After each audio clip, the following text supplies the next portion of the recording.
शिव महापुराण की कथा कहती है, भगवान शंकर का अनुमोदन कहता है कि आपकी जो भक्ति है, भगवान धन से, संपदा से या सत्ता से या वैभव से या दौलत से भगवान कभी नहीं रीझता। अगर भगवान को चाहिए तो तुम्हारा केवल निर्मल मन चाहिए। भगवान को और कुछ भी नहीं चाहिए, तुम्हारा केवल मन। उसके सिवाय भगवान तुम्हारे वैभव से, तुम्हारे पास में कितनी गाड़ी है, कितना बंगला है, कितना धन है, कितना वैभव है, कितनी सत्ता है, कितनी दौलत है, भगवान को उससे कोई मतलब नहीं। भगवान को अगर मतलब है तो केवल तुम्हारे मन से मतलब है। शबरी अम्बा के दरवाजे पर भगवान गए, क्या दिया शबरी अम्बा ने? भगवान को क्या प्रदान करा शबरी अम्बा ने? केवल एक झूठे बेर। और झूठे बेर के सिवा भगवान कुछ ले भी नहीं रहा है। अब तुम शंकर जी को क्या देते हो? अगर शबरी अम्बा ने भगवान राम को झूठा बेर दिया है तो आपने कौन सा अच्छी चीज दी थी भगवान को? जल दिया, वो मछली का झूठा था। दूध दिया, वो बछड़े का झूठा था। फूल दिया, वो भौरे का झूठा था। मिठाई बना कर दी, वो चींटी की झूठी थी। तुमने दिया क्या? और ये मनुष्य का शरीर दिया भगवान के चरणों में, ये भी तो झूठा है। फोन पे तो तुरंत कह देता है, माँ तो तारे बिना एक बिना नहीं रहूं, एक मिनट नहीं रहूं, तेरी तो मुझे बहुत याद आए। और भगवान के पास जाए कि तुम्हारे बिना मेरा कोई नहीं है। भगवान के रेंदे रे झूठेला। भगवान भी कहते काहे को झूठ बोले? अभी फोन पे बोल रहा था, मेरे को थारी याद आ रही, तेरे बिना एक मिनट नहीं रह सकता, तू तुम्हारे हृदय में बसी ने, तू तुम्हारा चित्त वृत्ति में बसी। और मंदिर पहुंचा ने अगरबत्ती लगाते लगाते बोला, तन मन धन सब कुछ तेरा। भगवान के आ गया भेरू झूठेला। भगवान सोचा काय आया।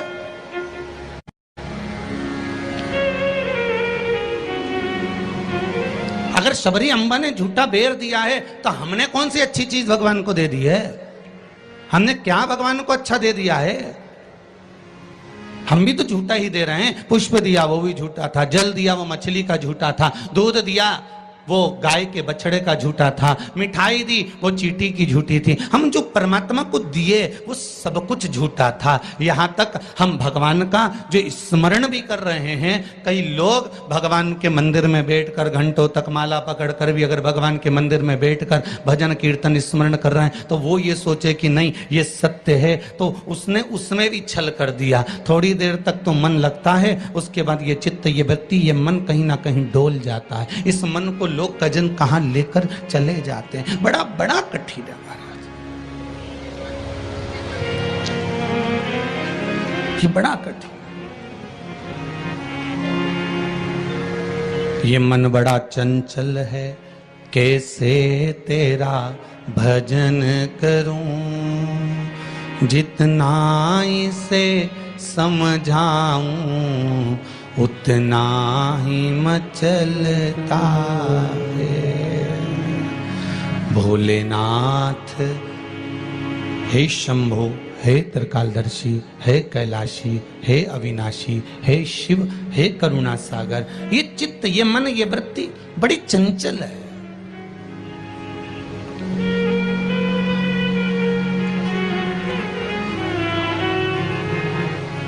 अगर ये मन, ये चित्त, ये वृत्ति थोड़ी भी परमात्मा में लग गई तो जीवन की सार्थकता हो गई।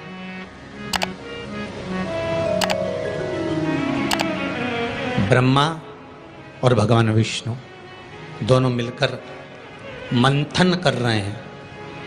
और एक बात बहुत ध्यान से सुनना, शिव महापुराण के इस चरित्र को याद रखना कि ब्रह्मा और भगवान विष्णु ने मंथन किया, और मंथन किया तो शंकर भगवान के शिवलिंग को प्रकट किया। आपसे भी निवेदन है, जब दोनों पति पत्नी, भाई भाई, घर के बुजुर्ग, माता पिता, घर के बच्चे जब एक साथ कहीं बैठे हुए हों तो शिव महापुराण की कथा कहती है आप भी शिव महापुराण का थोड़ा सा मंथन करो। उस मंथन से जो प्रकट होगा वो तुम्हारे घर का आनंद करा देगा। शिव पुराण का मंथन।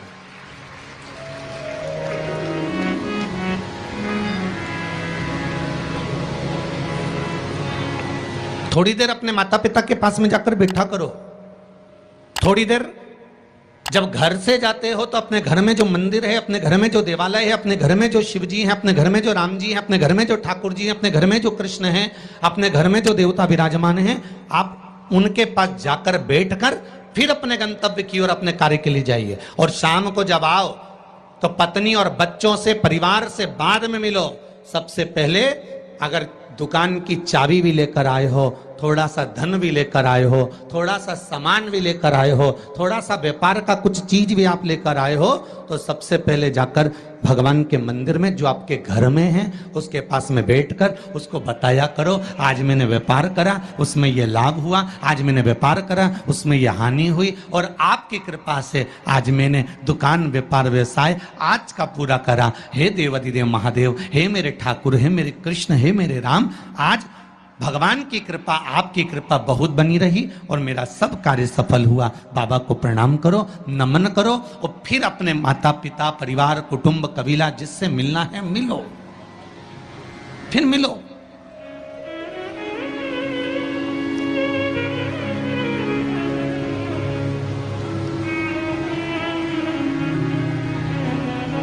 आज किसी ने एक प्रश्न किया था सुबह, गुरुदेव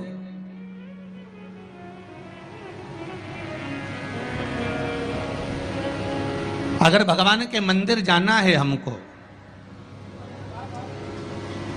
और शरीर में अगर कष्ट है, शरीर में अगर रोग है, शरीर में अगर बीमारी है, शरीर में अगर दुख है, शरीर में अगर कष्ट है, तो क्या नहाना जरूरी है?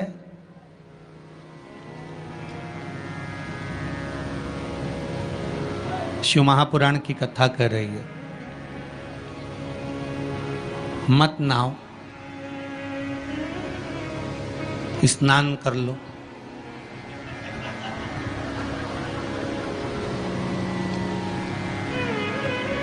मत नहाओ,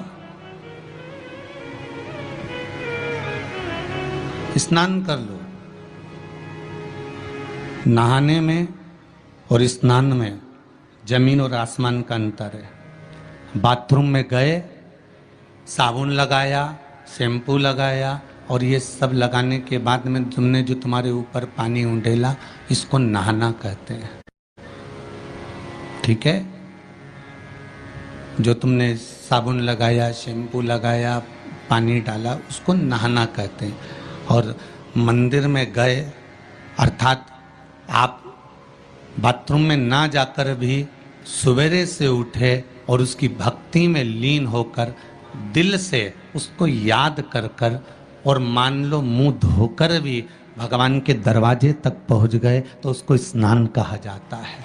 कर लिया ना बहुत।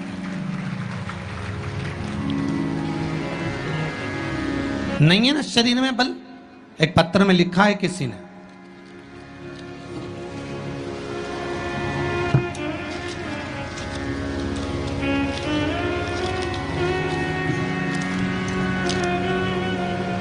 मैं बदनावर धार के पास बालोदा में रहती हूँ। मेरा नाम शांति बाई कुमावत है। कहीं बैठी हो तो खड़ी हो जाएं। आप ही हैं? दोनों हाथ हिला दो एक बार। मेरा नाम शांति बाई कुमावत है। गुरुदेव, आज मैं अपने पैरों पर खड़ी हूं और घूम रही हूं, ये शिव की ही कृपा है, शंकर की कृपा है। मैं कैंसर से पीड़ित हूं, बहुत सारे अस्पतालों में मेरा इलाज हुआ है। ऐसा कोई हॉस्पिटल गुजरात का, राजस्थान का और महाराष्ट्र का नहीं जहां पर मेरा इलाज नहीं हुआ। रह रह कर कैंसर उपज रहा था, परेशान हो गई थी गुरुदेव। तब बाबा की कृपा से डॉक्टर ने कह दिया अब तुम्हारे शरीर में और ऑपरेशन का दम नहीं बचा, इसलिए अब तुम भगवान के ही सहारे जियो। और डॉक्टर ने अगले ऑपरेशन करने से मना कर दिया। मैं घर आ गई, शिव महापुराण की कथा सुनी और गुरुदेव अब मैंने भी विचार कर लिया कि ये शरीर मैंने शंकर को दे दिया। और गुरुदेव एक बेलपत्री शिव जी पे चढ़ी हुई अपनी पोती से, बेटों से बुलवाती और उस बेलपत्री को जल के साथ खाना चालू कर दिया, 2 कदम भी नहीं चल पाती थी क्योंकि कैंसर के ऑपरेशन इतने हुए थे। गुरुदेव, आज मैं इस पंडाल में बैठकर कथा सुन रही हूं, ये शिव की ही कृपा है, ये शंकर की करुणा। एक बात बहुत सुंदर आपने लिखा है शांतिबाई जी, माता जी, कि गुरुदेव जांच भी कराई, अब डॉक्टर बोल रहा है तुम तो ठीक होती चली जा रही हो, ऑपरेशन की भी जरूरत नहीं है। अब बाबा की यह कृपा हुई है, ये करुणा है। बैठो मां, बैठो। हर हर महादेव। ये शिव की कृपा है, ये शंकर की करुणा, ये शंकर की उदारता है, ये शंकर की दया है, ये शिव करुणा है। अकाल मृत्यु वो मरे जो काम करे, चंडाल का काल उसका क्या बिगाड़े, जो भक्त हो महाकाल का। शंकर की आराधना करने वाला, शिव का स्मरण करने वाला, शिव भक्ति में डूबने वाला, शंकर का अनुमोदन करने वाला कभी भी भटकता नहीं है। शिव उसको मार्ग तक पहुंचा ही देता है, पहुंचाएगा।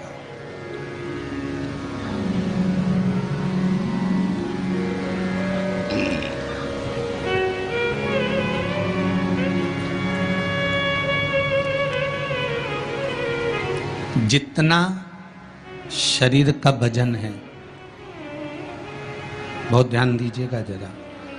बैसाख शिवरात्रि शिव महापुराण की कथा मिली है आपको सुनने के लिए, और बैसाख शिवरात्रि शिव महापुराण की कथा यदि आप लोग श्रवण कर रहे हैं, चाहे आस्था चैनल के माध्यम से सुन रहे हो, चाहे फेसबुक यूट्यूब के माध्यम से सुन रहे हो, चाहे इस पावन पंडाल में बैठकर सुन रहे हो, अगर श्रवण कर रहे हो तो ध्यान रखना, जितना शरीर का वजन है,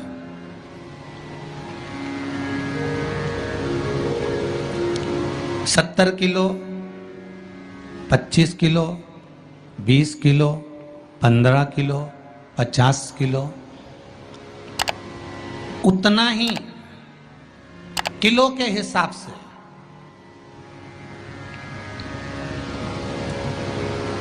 10 किलो है तो ये मन में भाव लगा लेना कि मुझे दिन भर में 10 बार भगवान को धन्यवाद देना है कि तूने ये शरीर दिया, चित्त वृत्ति दी, ये मन दिया, ये बुद्धि दी, ये पूरा जीवन मुझे दिया, ये आपकी कृपा से मिला है, आपको समर्पित है और आप ही को दे रहा हूँ। 10 किलो के हो तो 10 बार आप भगवान को धन्यवाद दीजिए, 20 किलो के हो तो 20 बार धन्यवाद दीजिए, 80 किलो के हो तो 80 बार धन्यवाद दीजिए, 90 किलो के हो तो 90 बार धन्यवाद दीजिए कि ये आपकी कृपा से मुझे प्राप्त हुआ है, कोई दूसरा देने वाला नहीं है मुझको, केवल आप दे रहे हो, उसके सिवाय कुछ नहीं मिला।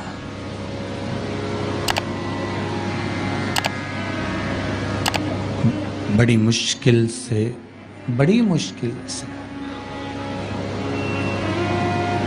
उसने कृपा कर कर यहाँ भेजा है अपने को, बड़ी मुश्किल से भेजा। शंभो शरणे पड़ी, मांगू घड़ी रे घड़ी, दुख काटो दया करी ने दर्शन। भगवान से प्रार्थना करते रहो, निवेदन करते रहो, उसके चरणों में जाकर धूप लगाते रहो, उसको नमन करते रहो, उससे विनती बार बार करते रहो कि तेरे बल पर जी रहा हूँ, तेरी कृपा से जी रहा हूँ, तेरी करुणा से जी रहा हूँ, उसके सिवा कुछ भी नहीं है महाराज। भगवान विष्णु और भगवान ब्रह्मा ने मंथन किया और भगवान विष्णु और भगवान ब्रह्मा जब मंथन करे तो उस मंथन में शिवलिंग प्रकट हुआ।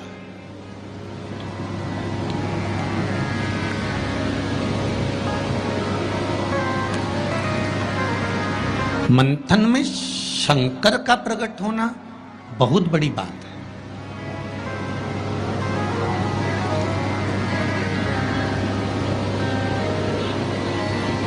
जैसे बात बात में शिवजी का नाम, शंकर का यश, शंकर भगवान का गुणगान, शंकर भगवान की भक्ति की बात आपके मुख पर अगर बार बार आ रही है ना, आप बार बार कह रहे हैं कि बड़ी कृपा करी साहब, मैंने तो पशुपति व्रत करा था और भगवान ने मेरा ऐसा कर दिया, मैंने भगवान को मूंग चढ़ाया था और भगवान ने ऐसा कर दिया, मैंने चावल चढ़ाया था भगवान को और भगवान ने ये कर दिया, मैंने भगवान को बेलपत्र चढ़ाया था, भगवान ने मेरा ये काम कर दिया, भगवान को मैंने धतूरा चढ़ाया था, भगवान ने मेरा ये काम कर दिया। आप बार बार शिव जी का यशगान गाते हो ना, यश गुण गाते हो, तो उसमें भी एक सुख का अनुभव होता है।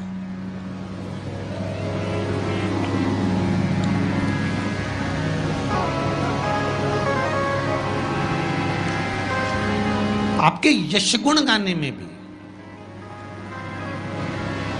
करके देखना। सास से निवेदन है, बहू की बड़ाई करके देखो, बहू का यश गुण गाकर देखो।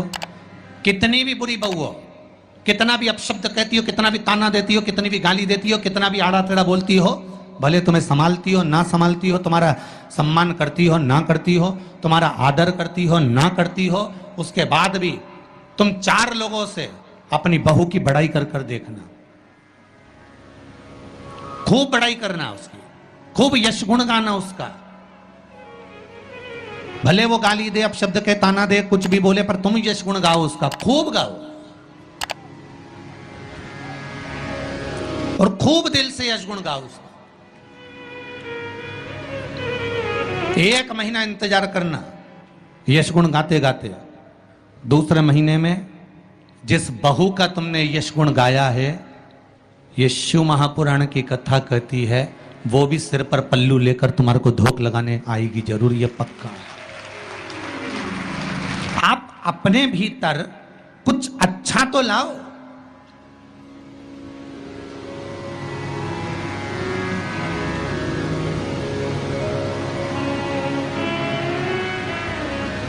कुछ अच्छा ढूंढने का प्रयास तो करो।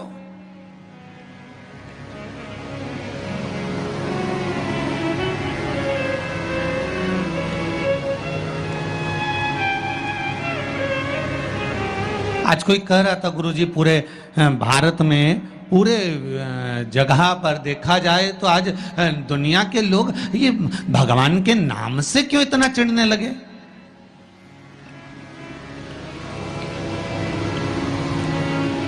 भगवान के नाम से, राम नाम से, शिव नाम से, कृष्ण नाम से,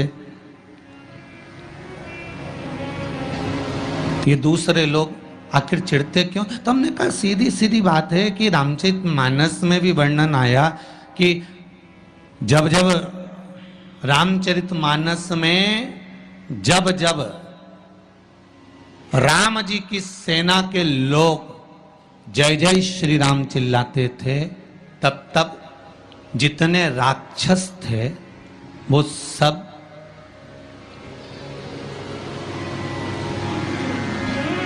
जितने राक्षस थे, जितने भी,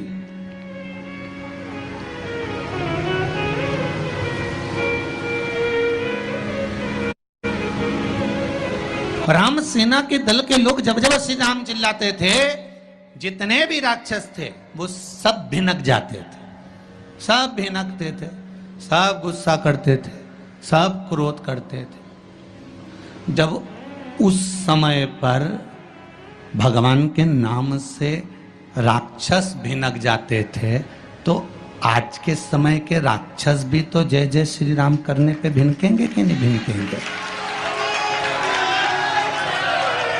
जरा विचार तो करो।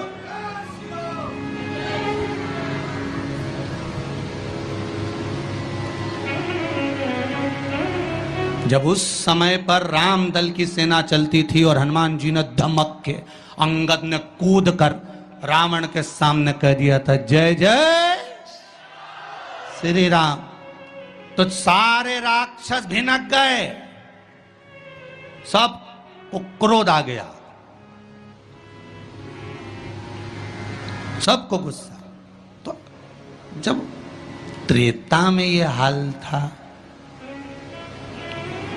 राक्षसों का राम नाम से, तो फिर तो ये तो कलयुग है।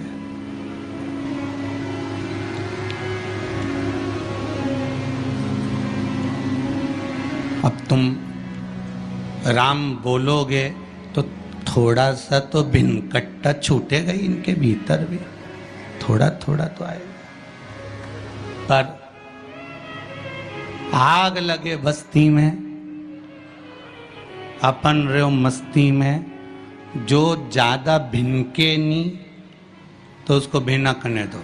तुम तो जोरदार खजूर वाली चोटी बना के बिंदी लगा तैयार होके भगवान के मंदिर जाओ और राम नाम गुण गाओ, शिव का स्मरण करो, लोटा भर के जल चढ़ाओ, शंकर का भगवान का भजन करो। शिव की भक्ति में जितने जितने लग सकते हो उतने लगो, कुछ नहीं बिगड़ेगा। एक लोटा पानी जो भगवान शंकर को समर्पित करता है, मरने के बाद तुम्हारी औलाद तुम्हारा किसी पवित्र नदी में तर्पण करे ना करे, तुम्हारा शिव को दिया हुआ जल तुम्हारे खाते में पहुंच जाता।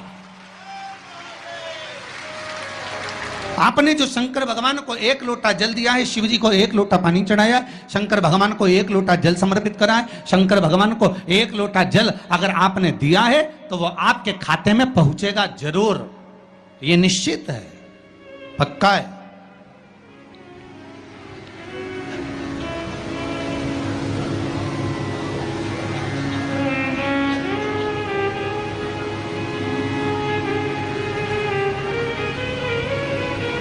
और शिव भक्ति के अनुसार, शंकर भगवान के अनुमोदन के अनुसार, पहले भी कथा में कहा, आज फिर कह रहे हैं, आप जब शंकर भगवान को एक लोटा जल समर्पित करते हो तो वो 33 कौटि देवताओं के हिस्से में चले जाता है, एक भाग पितरों के हिस्से में चले जाता है, एक भाग आहूतों के हिस्से में चले जाता है, एक भाग वाचुकों के हिस्से में चले जाता है। आपने जो भगवान को दिया वो धीरे धीरे धीरे धीरे धीरे धीरे धीरे बढ़ता चले जाता है, भगवान के धामों में पहुंचता चले जाता है। जिन जिनको आपने नहीं भी दिया, शंकर भगवान पे चढ़ा हुआ जल उन तक भी पहुंच जाता है। ये केवल आपकी निर्मल और आनंदित भक्ति के बल पर पहुंचता है, भक्ति के बल। भगवान ब्रह्मा और भगवान विष्णु ने जो मंथन किया, उस मंथन में जो शिवलिंग निकला और ब्रह्मा जी के मुख से निकल गया कि ये शिवलिंग जो निकला है इसके चरण कहाँ हैं, इसका शीश कहाँ है, जरा पता करा जाए। और ब्रह्मा स्वयं भगवान शंकर का सिर देखने के लिए जा रहे हैं और भगवान विष्णु मृत्यु लोक में नीचे तलातल में, रसातल में, पताल में भगवान शंकर का चरण ढूंढने के लिए जा रहे हैं, भगवान शिव का चरण।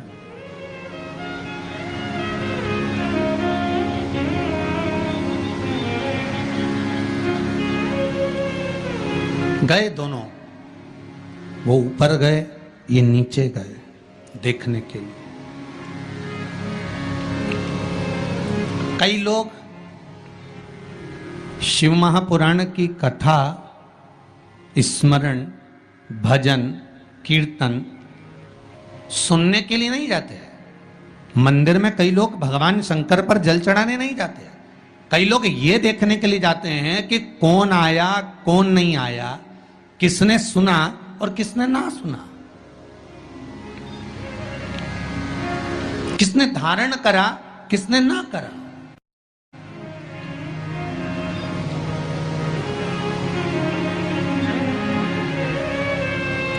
अब ब्रह्मदेव ऊपर गए, इतने ऊपर पहुंच गए, इतने ऊपर पहुंच गए, इतने ऊपर पहुंच गए कि उनके भीतर अभिमत्ता, अहंकार थोड़ा थोड़ा समाहित होने लगा और उन्होंने केतकी के पुष्प को तोड़ लिया और केतकी के पुष्प से कहा कि तुम नीचे चलो मेरे साथ में, भगवान विष्णु के सामने चलकर कह देना कि मुझे भगवान शंकर का शीश मिल गया है। केतकी के फूल ने कहा कि यदि मैं झूठ बोलूंगा तो वो श्रेष्ठता कैसे रहेगी?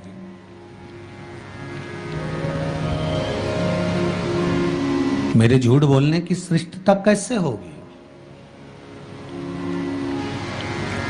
कौन मानेगा मेरी बात को? सामने से गौ माता निकल कर जा रही थी, गाय से कह दिया तुम चलकर कह दो कि तुम चलकर कहो कि भगवान ब्रह्मदेव को भगवान शिव का शीश मिल गया। गाय कहती है मैं क्यों झूठ बोलूं? उसको भी थोड़ा सा लोभ दिया गया और केतकी के पुष्प को भी थोड़ा सा लोभ दिया गया। दोनों को थोड़ा थोड़ा लोभ प्रदान करा।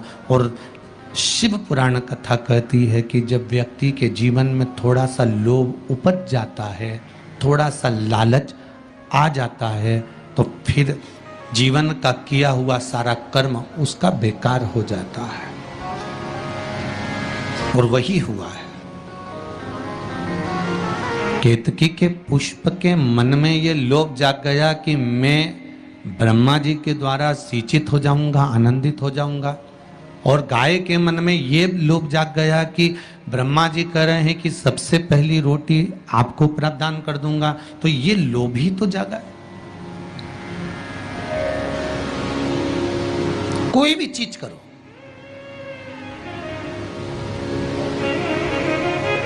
अगर कोई सत्कर्म आप कर रहे हैं, थोड़ा सा अच्छा कार्य आप कर रहे हैं, भगवत भजन आप कर रहे हैं, कीर्तन आप कर रहे हैं, मंत्र जाप आप कर रहे हैं, स्मरण आप कर रहे हैं, नाम जाप यदि आप कर रहे हैं, तो वो लोभ से परिप्त होना चाहिए, बहुत दूर।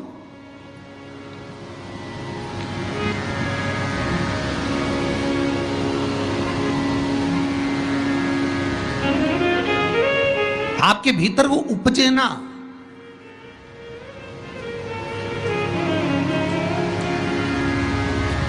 फिर चाहे दुनिया के लोग कितना भी कहे ना, वो एक बेल बेचारा किसान का एक बेल कुएं में गिर गया। अब कुएं में गिर गया तो किसान का बेल जब कुएं में गिरा तो ये देखा कि कुएं में से बेल को निकालना है। खूब मेहनत करी किसान ने बेल को निकालने की, पर वो बेल निकल नहीं रहा था। बहुत बहुत बहुत बहुत मेहनत करने के बाद भी वो बेल नहीं निकला। बहुत अथक प्रयास करा गया पर बेल नहीं निकला। तब किसान ने फिर कहीं मशीन वाले से कहा होगा कि इस बेल को निकालना है। मशीन वाले ने कहा 25,000 रुपये लग जाएंगे, 20,000 रुपये लग जाएंगे। तो उसने सोचा 20,000 25,000 लग जाएगा तो इससे अच्छा है कि इसको पड़े ही रहने दो। बेल किसी काम का तो था नहीं, बूढ़ा हो गया था। अगर बेल बूढ़ा हो गया है तो इसी कुएं में पड़े रहने दो, मर जाएगा। इसी कुआं भी सूख गया है, इसमें कोई दिक्कत वाली बात नहीं, अपन कचरा पटकते जाएंगे, बेल को वहीं की वहीं दबा देंगे। गाँव के लोगों से कह दिया मेरा बेल कुएं में गिर गया है और ये बूढ़ा हो गया था। एक काम करो, तुम्हारे गांव का जितना भी कचरा है ना, घर वाले वो सब लाकर इसमें डालते जाना। बेल मर जाएगा, धीरे धीरे उस पे मिट्टी डल जाएगी। गांव के लोगों ने कचरा लाकर डालना चालू करा। जैसे जैसे बेल के पास में कचरा पटकना प्रारंभ करा, बेल भी समझदार था। इधर कचरा पटकते तो इधर पांव रखकर खड़ा हो जाता, इधर पटकते तो इधर पांव रखकर खड़ा हो जाता। धीरे धीरे पूरा कुआं भराते चले गया और बेल कचरे पर पांव रखते रखते रखते रखते रखते रखते बाहर।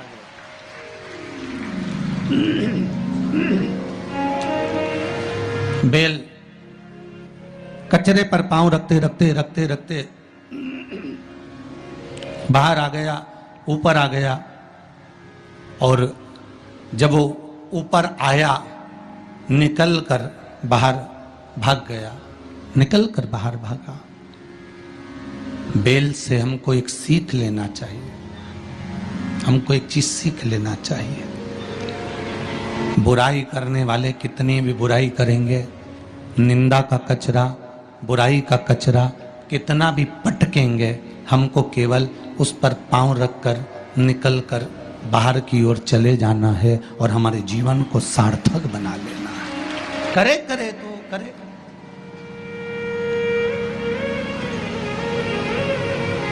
अब शब्द कहने वाला कहता रहे, ताने देने वाला देता रहे, गाली देने वाला देता रहे।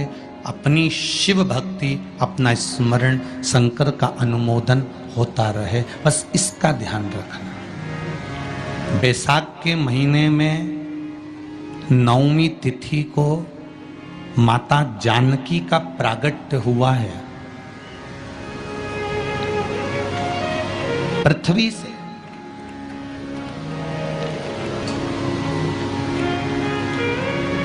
कभी एक विचार करिएगा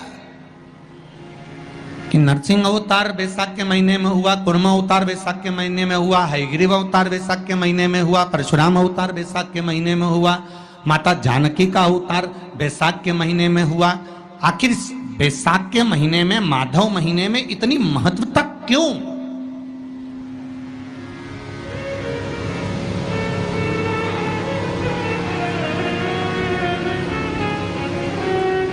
बैसाख के महीने में पड़ने वाली एकादशी, चतुर्थी, प्रदोष, अमावस्या, पूर्णिमा, शिवरात्रि, ये सभी इतनी महत्वपूर्ण क्यों हो जाती है?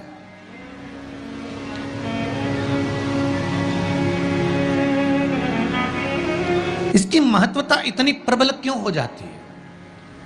किस लिए? क्योंकि बैसाख का जो महीना पड़ता है, सूर्य की संपूर्ण तपन, सूर्य देव अपने पूर्ण तेज के साथ में, पूर्ण तेज के साथ में मृत्यु लोक के निवासियों पर, चाहे जलचर हो, थलचर हो, वायुचर हो, चाहे जो जीव हैं, उस पर जब किरण फेंकते हैं तो संसार का जो मनुष्य है उस पर जब ताप पड़ता है तो ताप पड़ने के कारण उसके मुख से भगवान का नाम निकल ही जाता है, स्मरण नाम निकल ही जाता है। जब उसके मुख से भगवान का नाम निकलता है तो वो भगवान की शरणागति खुद ग्रहण कर लेता है स्वयं।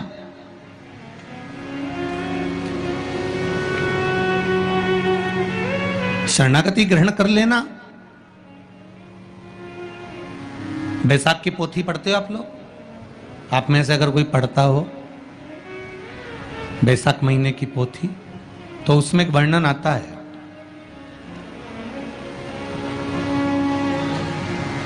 गीता प्रेस गोरखपुर के कल्याण अंक में भी आप ये पावन बैसाख चरित्र श्रवण कर सकते हैं। उसमें बैसाख महीने की पोथी में 10वें दिवस की कथा में 10वें अध्याय में एक व्याध और शंख मुनि का चरित्र आता है।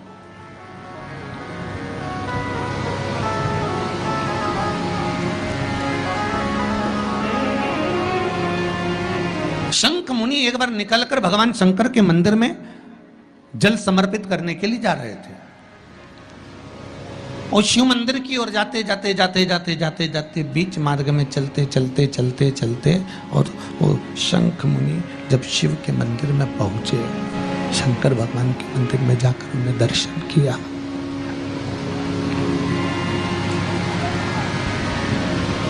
जल का पात्र उठाया और वो जल का पात्र उठाकर जब भगवान शिव को समर्पित कर रहे थे तो उसी समय जल का पात्र उठाकर जब शंकर भगवान को समर्पित करा गया और शंख मुनि निकलकर जब बाहर आ रहे थे, आते आते शंख मुनि के मन में एक भाव उत्पन्न हो गया कि जब हम भगवान शिव को कुछ वस्तु समर्पित करते हैं तो उसका फल, उसका पुण्य फल हमें कितने समय में प्राप्त होता है। ये शंख मुनि के मन में एक विचार जागृत हो गया, शंख मुनि के मन में एक भाव जागृत हो गया।